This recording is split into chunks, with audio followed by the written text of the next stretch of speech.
नमस्कार and welcome to national affairs. আমি উৎপল আজকে তোমাদের সামনে খুবই ইম্পর্টেন্ট একটা টপিক নিয়ে আলোচনা করব।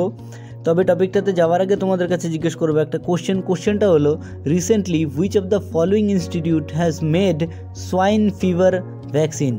তো অপশনগুলো দেখে তোমরা কমেন্ট সেকশনের উত্তরটা করো, যার উত্তর সঠিক হবে তাকে দিয়ে দেবো একটা হার্ট রিয়াক্ট, তাহলে বুঝতে পারবে এর সঠিক উত্তর কোনটা, এবং আমি চেষ্টা করব এর উত্তরটা ভিডিও শেষে দিয়ে দেওয়ার।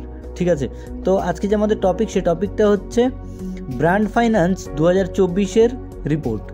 ব্র্যান্ড ফাইন্যান্স এমন একটা কোম্পানি যে কোম্পানিটা কিন্তু ইন্স্যুরেন্সের যে বড় তাবড় যে কোম্পানিগুলো তাদেরকে পর্যবেক্ষণ করে থাকে।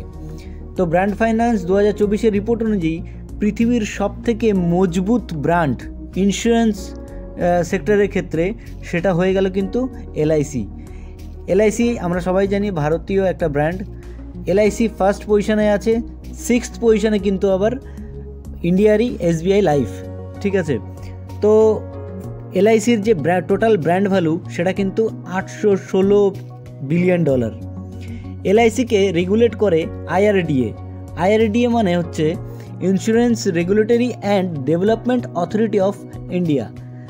তো এই আইআরডিএ এর স্থাপনা কিন্তু করা হয়েছিল 1999 সালের অ্যাক্ট দ্বারা, এবং যিনি বর্তমান প্রধান বা হেড তিনি হলেন দেবাশিস পান্ডে, এবং এর হেডকোয়ার্টার হলো হায়দ্রাবাদে অবস্থিত।